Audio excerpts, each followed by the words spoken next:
Tá, já tá gravando. Então, beleza. Então, agora sim, bom dia a todos. Meu nome é o professor Matheus e a gente vai começar agora com a cirurgia do estômago.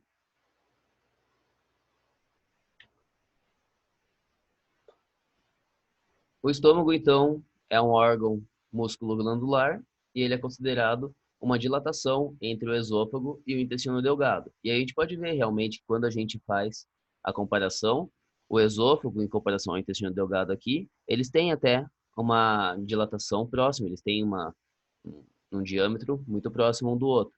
Mas o estômago aqui no meio é realmente bem mais largo que ambos, né? E ele tem a função de armazenar o alimento que cai do esôfago que o paciente come, por isso ele é mais dilatado dessa maneira, para poder ter espaço para guardar as coisas que vão caindo lá dentro, e de iniciar a digestão desses alimentos. E ele é localizado na região hipocondríaca esquerda, ou seja, bem em cima aqui do abdômen e do lado esquerdo. Importante a gente saber onde ele fica para a gente saber o acesso que a gente vai fazer, né? Então, pré-umbilical ali, iniciando bem na chifoide, na cartilagem chifoide, até ali o umbigo, para a gente conseguir fazer o acesso ao estômago. E uma curiosidade, no caso, os cães têm a capacidade dentro do estômago de armazenar coisas dentro do estômago de 100 ml a 7 litros e os gatos de 300 a 350 ml. Nos cães tem uma variação muito maior que em gatos, porque cães a gente tem cão desde um chihuahua, que mal tem 2 quilos, por exemplo, até um dog alemão, por exemplo, que pesa mais que uma pessoa. Enquanto gatos, mesmo que a gente pense no Maine Coon, que é um dos maiores gatos que tem, proporcionalmente ali ele não é tão maior do que outros gatos convencionais, né?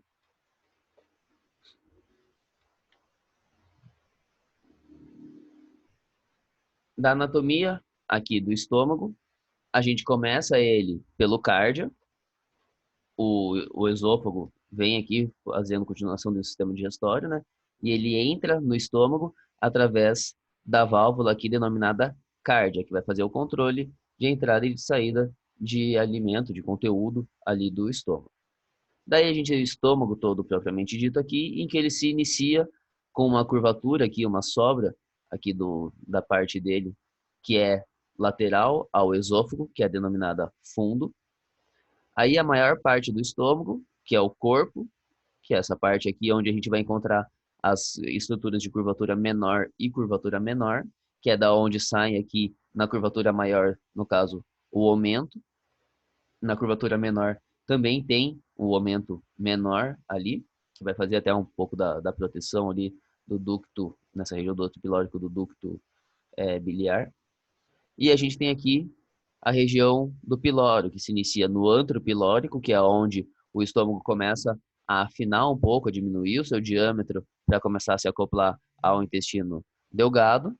E o pilório, propriamente dito, é a outra válvula que vai limitar o estômago, que vai fazer o controle de saída, vai controlar o esvaziamento gástrico. A partir do pilório, depois do pilório, dessa válvula, a gente vai ter o duodeno, que daí já é intestino.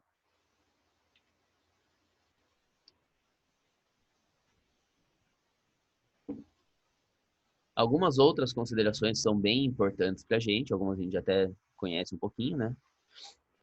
Todos os vasos são ramificações da artéria celíaca, isso a gente já vai ver daqui a pouco como funciona toda a vascularização do estômago, mas é bem importante realmente, é uma dedicação bem alta que o corpo tem para essa vascularização do estômago. Inervado pelo nervo vago e pelo nervo esplênico e as camadas do estômago. De dentro para fora, a gente tem sempre a mucosa, que é a que vai entrar em contato com a comida e fazer a digestão propriamente dos alimentos, que é a que tem função glandular dentro do estômago. A gente tinha falado lá no começo que o estômago tem a função músculo glandular. Então, através da musculatura, ele vai se torcendo e com isso destruindo parte da alimentação e fazendo a movimentação da alimentação e através da parte glandular vai liberar as secreções, ali a secreção serosa, as enzimas, a gastrina ali e inclusive ácido clorídrico para poder fazer a digestão desses alimentos. Depois, como a gente já tinha adiantado desde lá do esôfago, a gente vai ter a submucosa presente também, logo atrás da mucosa, que é a camada mais resistente desse sistema. Então, é importante que ela sempre seja suturada quando a gente vai fazer o fechamento de um estômago. E depois, as musculares. No estômago, dessa vez, a gente tem 3 camadas musculares distintas.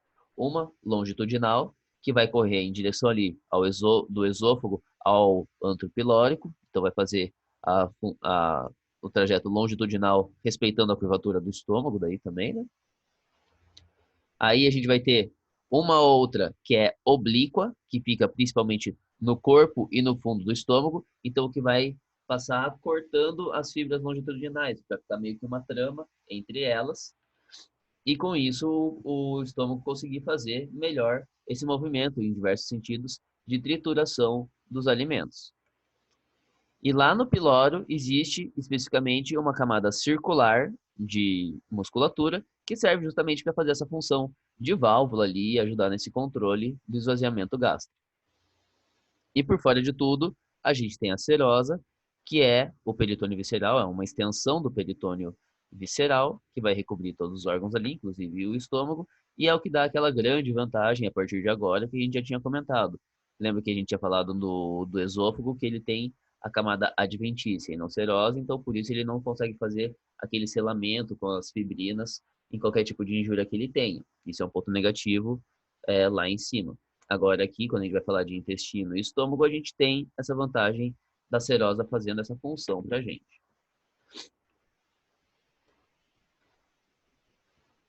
E aqui, agora a gente tem um pouco da parte de vascularização do estômago.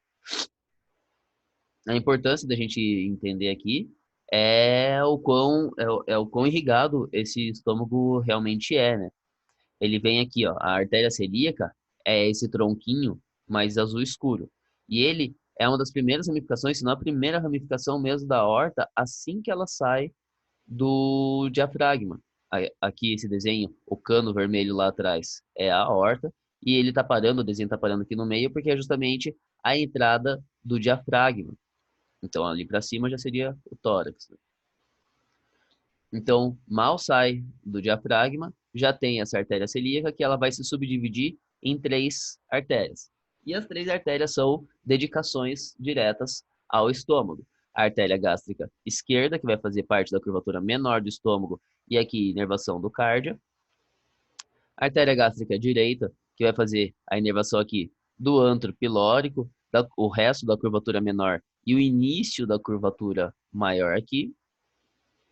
E por trás do estômago que vai sair essa artéria gastroepiploica, que vai fazer o resto da curvatura maior toda aqui do estômago, e é o que vai ter algumas ramificações dela saindo, fazendo a irrigação do baço, se transformando na artéria esplênica. E tem esse nome gastroepiploica porque é justamente daqui, dessa região também, em que se origina o epíplon, que também é conhecido como o aumento. O aumento vem dessa parte, ele fica aderido aqui nessa artéria gastroepiploica.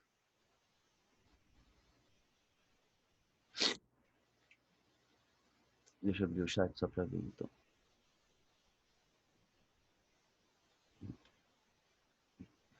Como tá, por enquanto, até aqui a aula? Podemos continuar? Deu para entendido toda essa parte inicial de anatomia do estômago? Ou quem quer perguntar alguma coisa até aqui? Tá dando para ver tudo também?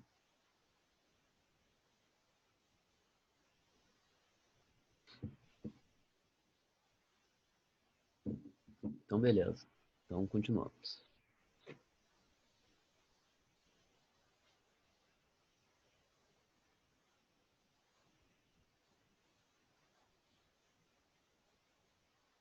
Só de curiosidade, vai que vocês comentaram, conversaram com algum outro professor. Vocês perceberam que mesmo com a tela aqui em tela cheia, a imagem de vocês aqui, a câmera aparece, mas o chat não. Vocês sabem se tem como, se alguém comentou sobre o chat aparecer, porque seria bem mais fácil se eu pudesse ver o chat o tempo inteiro de vocês, não ter que ficar dando alt tab para poder aparecer, né? Senão também eu descubro depois com calma se tem como fazer isso.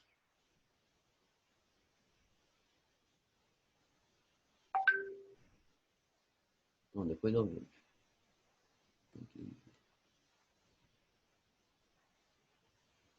Então, das cirurgias que a gente tem aqui no estômago, que a gente vai acabar fazendo algum tipo de comentário, vai ser a torção e dilatação gástrica, os corpos estranhos e um pouco da obstrução da saída gástrica juntamente com neoplasia. A gente não vai falar tanto sobre ulceração e erosão gástrica porque é algo muito raro na nossa realidade, mesmo quando normalmente a gente tende a encontrar algum tipo de ulceração, não muitas vezes, pelo menos de todas as vezes que eu encontrei, nenhuma chegou a ter a indicação cirúrgica, foi possível o tratamento clínico, né?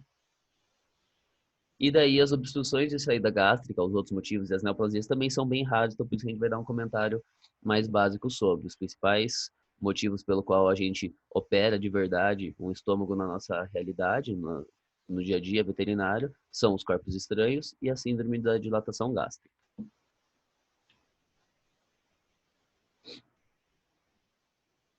Então agora, falando um pouco sobre a síndrome da dilatação gástrica, a gente vai começar agora falando sobre essa doença que é uma das mais importantes que a gente tem na medicina veterinária. É uma das maiores emergências que a gente tem. E eu, particularmente, considero inclusive, a doença mais importante que a gente vai ver no bimestre como um todo. Porque realmente é uma situação de emergência, você tem que estar preparado, qualquer veterinário pode se encontrar com ela e tem que estar preparado para conseguir resolver a situação. E é muito dependente também de conseguir fazer um tratamento efetivo para esse paciente. O que acontece é esse estômago aumentar de tamanho, ele crescer, se dilatar, e muitas vezes é comum ele acabar rodando sobre ele mesmo, que é a torção ou vólvulo gástrico que é chamado, causando diversas alterações fisiopatológicas por conta da compressão que ele vai fazer em todo o abdômen e em todos os outros órgãos, levando a diversos tipos de choque, dentre eles, todos baseados no choque obstrutivo e levando o paciente a um alto risco de morte. Né? Choque obstrutivo, que a gente diz, lembrando a denominação, nesse caso que a gente está conversando aqui sobre choque, é a baixa perfusão dos tecidos. Os tecidos do corpo não terem capacidade de oxigenação. Então, o que vai acontecer, basicamente aqui, é que quando o estômago começa a inchar, ele vai crescer tanto dentro do abdômen que vai começar a comprimir todas as estruturas. Vai começar a comprimir o rim, vai começar a comprimir o diafragma, vai começar a comprimir o fígado, o próprio baço, os intestinos. Então, todas essas regiões podem começar a entrar em choque, porque vai estar tão comprimido que vai comprimir os vasos, então não vai ter o fluxo sanguíneo eficiente para essas regiões. Daí que vem o choque obstrutivo da dilatação gástrica e todos os problemas inerentes a essa doença. Ela tem alta taxa de mortalidade, de 30% a 45%. Isso é uma coisa importante de se falar. Esses 30% a 45% é a gente fazendo o tratamento do paciente, né? Ele sendo atendido de uma maneira efetiva. Ou seja, é uma doença realmente muito grave. Você fazendo tudo certo, o paciente ainda tem aí um terço, quase metade de chances de vir a óbito.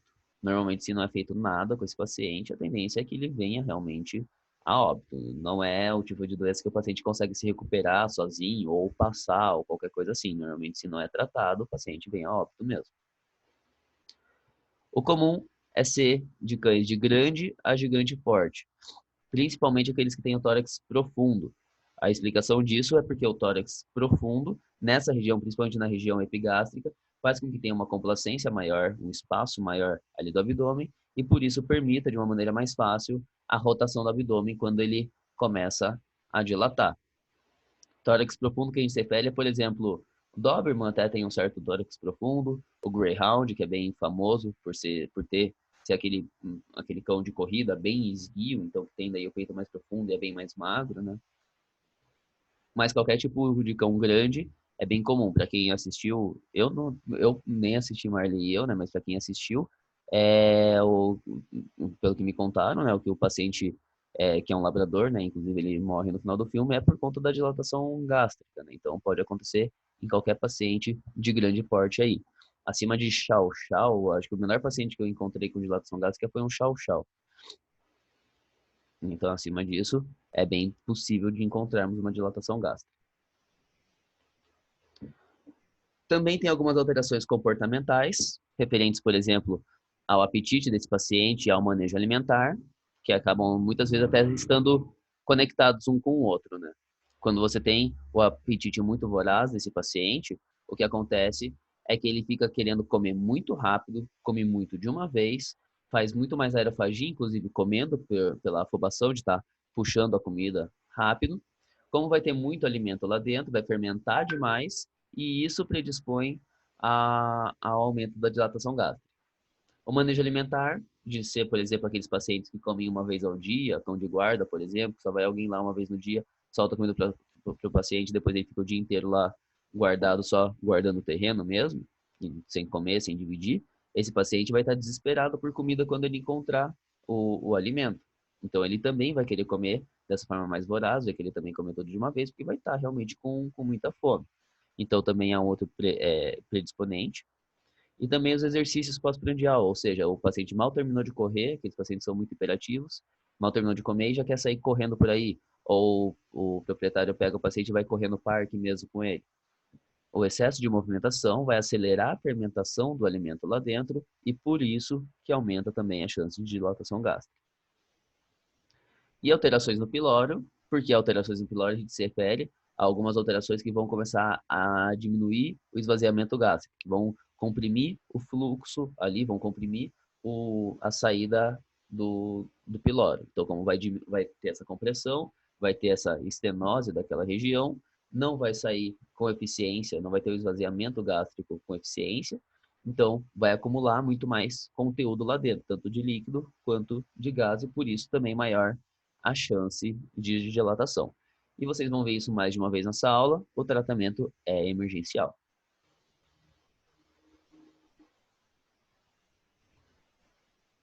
Então, por que isso acontece? Na verdade, a gente não sabe, não existe ainda um motivo claro, um motivo sabido para que a dilatação gástrica ocorra. O que se sabe é que por algum motivo esse paciente venha a ter uma falha no esvaziamento gástrico, tanto pelo cardia, no caso fazer eructação ou vomitar, e também tem uma falha no esvaziamento desse pilório. E a teoria principal para os pacientes que têm aí um sistema saudável, que não tem nenhuma alteração prévia de pilório nem de cardia, é que o conteúdo dentro do estômago, por algum motivo, sofre um timpanismo. Ele faz um tamponamento ali de todo o estômago por dentro, e por isso que dessa pressão interna para externa, que o cardia e o pilório acabam perdendo a sua capacidade de relaxamento do esfíncter e por isso não conseguem mais abrir. A partir desse momento, a gente vai começar a ter o aumento do acúmulo de gás e de líquido lá dentro. O gás vindo da fermentação normalmente natural das bactérias ali fazendo a fermentação do alimento, fazendo a digestão do alimento. A aerofagia, que antes de ter esse travamento do cardio já pode ter acontecido.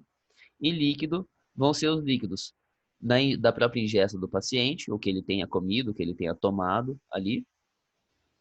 Vai ter também a liberação da secreção gástrica para fazer essa digestão. E com o tempo, conforme isso vai piorando, vai evoluindo, vai começando a ter uma congestão venosa ali do próprio estômago, que vai também fazer, diante dessa congestão, parte dos fluidos do próprio sangue vão acabar sendo drenados para dentro do estômago, aumentando mais ainda o conteúdo estomacal. A partir disso, o que vai acontecer é que o estômago vai começar a dilatar. Muitas vezes, quando ele dilata e tem um acúmulo maior de gás ali no antro pilórico, esse antro pilórico, por ficar mais leve, ele começa a subir. Quando ele começa a subir, ficar mais leve que o resto do estômago, que daí ele pode fazer a torção gástrica. Afinal, ele vai começar a ficar mais leve e vai fazer essa volta aqui, vai subir aqui por cima do esôfago, até que ele consiga fazer a torção completa, que a gente considera que é de 270 graus, que é quando aqui o pilório fica deitado em cima do esôfago. E daí a gente tem a obstrução completa, porque dá tudo torcido, inclusive o esôfago está sendo comprimido pelo próprio antro pilórico ali, né?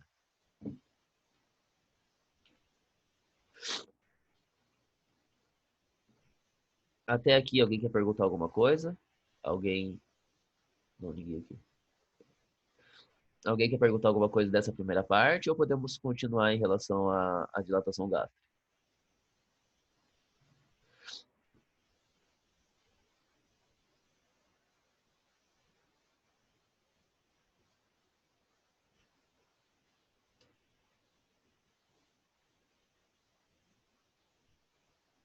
Não, gastrostomia.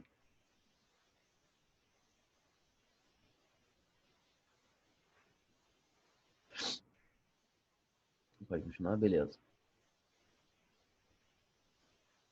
Então, aqui eu vou precisar um pouco mais de paciência de vocês, porque a gente vai explicar toda a fisiopatologia ali, tudo que acontece com essa dilatação gástrica. Então, a gente vai falar sobre todos os tipos de choque que ela pode acabar levando o paciente. Então, é a parte mais fisiológica, assim, digamos, dessa primeira parte. Então, precisa de um pouquinho de mais de calma para pegar tudo, beleza? Então, uma vez que a dilatação gástrica tenha ocorrido, o paciente está lá dilatado, teve esse aumento de volume e começou a ter todo esse comprometimento e essa compressão de todos os órgãos dentro do abdômen. Uma das estruturas, ou duas das estruturas, são muito facilmente, que sofrem muito facilmente com essa compressão, são a veia cava, caudal, e a veia porta. Porque a veia é um tipo de estrutura que é muito frágil mesmo. Você percebe que ela é bem molinha, ela não tem camada muscular quase direito ali, né? Então ela é muito fácil de ser comprimida mesmo. Então, o estômago, diante dessa pressão, vai fazer com que essas duas estruturas, esses dois vasos, sejam comprimidos e, com isso, eles não consigam fazer o seu fluxo sanguíneo eficiente. Vai ter uma baixa do fluxo sanguíneo a partir dessas duas veias. O que, por consequência, vai levar a uma baixa do retorno venoso para o coração e, consequentemente, uma baixa do débito cardíaco. Se não está chegando sangue para o coração bombear, ele não consegue bombear mais para frente, não consegue fazer a troca gasosa com eficiência, né? E esse sangue vai ficar todo travado ali para baixo do estômago, vai ficar preso, vai ficar extasiado, que a gente diz, esse sangue ali abaixo, na veia porta, na veia cava, em toda a região caudal ali do paciente. Não vai passar da onde o estômago está comprimindo. Isso vai levar à estase sanguínea, que a gente disse, e a uma hipóxia do tecido, porque como não vai ter sangue suficiente, porque como não vai ter sangue suficiente para irrigar esses tecidos, ele não vai chegar também a oxigênio suficiente. Então, diante dessa primeira perda da perfusão tecidual, a gente vai ter o primeiro choque, é o choque obstrutivo diretamente aí do estômago, porque é uma baixa perfusão tecidual, porque o estômago está obstruindo o fluxo sanguíneo, por isso o choque obstrutivo. Decorrente desse choque, esse paciente vai entrar numa acidose metabólica diante dos acúmulos de radicais livres que vão ter nesse sangue que vai estar parado, que não vai estar conseguindo circular ali abaixo do estômago, e esse sangue acumulado, esse excesso de radicais livres vai desencadear a acidose metabólica e, em maior prazo, né, conforme isso vai piorando, desencadear a coagulação intravascular disseminada no paciente, levando à falência múltipla de órgãos e óbito. Por outro lado, pensando nas outras obstruções que esse paciente pode ter, ele pode ter uma isquemia do próprio estômago e uma atonia, né, uma baixa função, diminuição da função ali do próprio estômago diante da própria compressão. Diante dessa atonia do estômago e esse início da isquemia, ele vai começar a perder líquidos para ele mesmo, para o próprio do interstício do estômago ali, do próprio interstício do estômago, da própria vascularização do estômago, que a gente acabou de ver que é bem significativa, né? Mas esses líquidos serem perdidos para o interior, para o lumen do estômago, como a gente já tinha comentado que acontecia. Também vai ser uma forma de perda de líquidos, então do vaso do vaso sanguíneo em si. Então também é algo que vai ajudar a diminuir mais ainda o débito cardíaco. Então é um segundo choque obstrutivo que o paciente acaba tendo, porque daí a partir daqui vai ser a mesma lógica de funcionalidade, vai ter a baixa do retorno venoso e por consequência a hipóxia geral ali do paciente. Então, é um segundo choque obstrutivo por conta do próprio estômago, da atonia do estômago. Além disso, pensando no próprio estômago também, ele pode sofrer gastrite e necrose da mucosa gástrica diante dessa própria compressão e dessa isquemia. Toda isquemia a longo prazo pode acabar levando a uma necrose ainda. Por conta disso, dessa gastrite excessiva, por conta da necrose da mucosa, vai perder a barreira de proteção que existe ali das bactérias do sistema digestório com a corrente sanguínea e, por conta do aumento da permeabilidade da membrana que a gente diz, a gente pode ter a translocação bacteriana e a absorção das toxinas das bactérias pela corrente sanguínea, levando o paciente ao que a gente considera aqui do choque endotóxico, que pode acontecer por conta da dilatação gástrica, também levando o paciente à falência múltipla de órgãos. Quando essa situação da necrose no estômago também piora, esse estômago pode romper e ter uma perfuração, e todo o conteúdo que estava ali dentro do estômago extravasar para o peritônio, extravasar para dentro da cavidade abdominal, e com isso a gente ter um outro choque ainda, que é o choque séptico, pela contaminação que aconteceu excessiva ali daquele peritônio por conta do conteúdo gástrico, também levando o paciente ao óbito.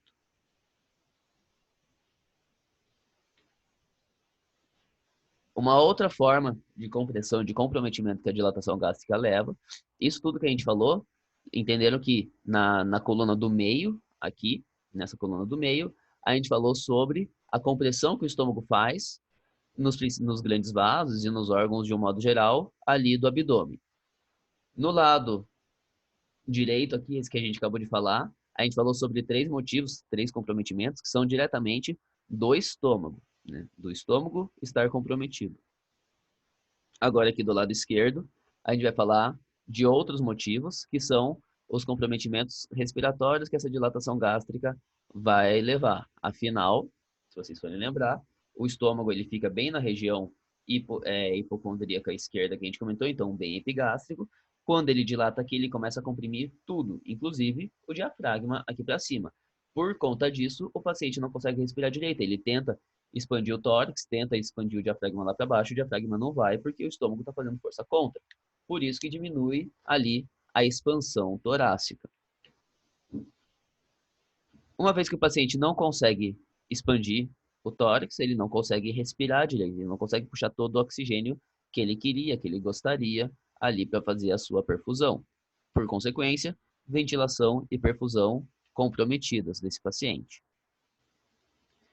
Isso vai levar daí à isquemia do miocárdio, pode levar a uma baixa perfusão geral do paciente, mas aqui o maior problema se considera o do miocárdio, porque está sendo uma falha na absorção já externa ali do oxigênio. Não é que o organismo não está conseguindo metabolizar esse oxigênio já não está entrando no corpo, né, como o quanto deveria. E isso vai levar a uma taquiarritmia ventricular, ou seja, vai levar a uma alteração ali do batimento cardíaco e, consequentemente, também levar à baixa do retorno venoso do débito cardíaco por conta dessas falhas no batimento que o coração começou a ter e, consequentemente, também a hipóxia, aí, a acidose metabólica e a falência múltipla de órgãos. Nesse caso aqui, como a gente está se referindo a que o que está sendo comprometido ser o coração, isquemia do miocárdio, é o coração que está parando de fazer a perfusão, que está começando a ter a falha, a gente considera então que é um choque cardiogênico, porque ele está tendo a baixa perfusão por uma falha do coração, por isso choque cardiogênico. Então, choque obstrutivo também, choque endotóxico e choque séptico. São todas as possibilidades de choque que esse paciente pode vir a ter diante de uma dilatação gástrica. Tem o choque também que às vezes pode acontecer hipovolêmico diante de alguma ruptura, algum comprometimento maior ali de vascularização de qualquer uma dessas partes, mas acaba sendo bem mais incomum do que esses outros choques. Como eu falei, essa é uma parte bem mais pesada, acredito eu, em relação às outras partes da matéria. Então, especificamente sobre esse slide, alguém não entendeu, alguém quer perguntar alguma coisa, podem ficar à vontade de fazer qualquer tipo de comentário aqui sobre essa parte, ou pedir para explicar de novo, alguma coisa assim. Se não, só avisem que está tudo certo e daí a gente continua.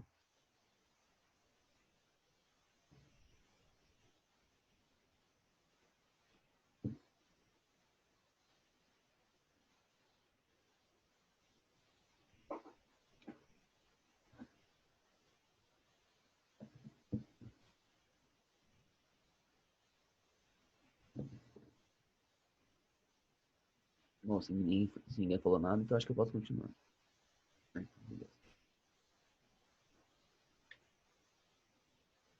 Ah, sim, ficou.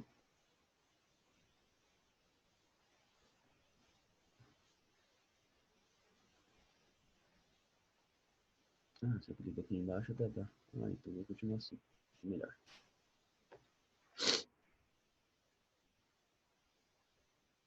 Então, agora continuando sobre os sinais clínicos da dilatação gástrica. É comum a gente encontrar o abdômen cranial bem distendido e timpânico, só que na prática é difícil a gente perceber que é só o abdômen cranial. A gente pensa no abdômen cranial porque o estômago está aqui, mas normalmente quando o estômago começa a dilatar, a gente vai meio que percebendo quase que o abdômen como um todo ali aumentado de volume, né? Chega com sinais do choque hipovolêmico por conta da taquicardia. Você tenta sentir o pulso, esse pulso vai estar fraco desse paciente e ele vai estar pálido, porque ele vai estar com ele não vai estar com perda sanguínea, mas ele vai estar com todo aquele sangue congesto. E normalmente, se vocês repararem, a gente costuma pegar o pulso, procurar sentir o pulso desse paciente na artéria femoral. Só que a aorta também vai estar comprimida, a aorta abdominal também vai estar comprimida por esse estômago. A diferença é que a aorta é muito mais forte do que a veia cava, por conta da musculatura maior que existe mesmo. Então ela não chega a ser completamente comprimida, ela continua tendo algum fluxo, só que um fluxo diminuído, por isso que a gente vai sentir o pulso fraco. A mímica de vômito, porque ele vai sentir que tem alguma coisa incomodando ali no estômago, e mesmo ele não conseguindo fazer a liberação, ele quer tentar, ele quer liberar isso que está incomodando ele, mas não consegue. Inquietação ou depressão vai depender um pouco do paciente, taquipneia ou dispneia também, mas a inquietação ou depressão vai depender um pouco do nível de comprometimento que esse paciente está e até um pouco de questão comportamental de cada um a lidar com a injúria. E taquipneia ou dispneia a gente já explicou que é por conta da compressão ali do diafragma, né? E o diagnóstico a gente tem duas maneiras de fazer. Ou ou o diagnóstico clínico ou o diagnóstico via raio-x.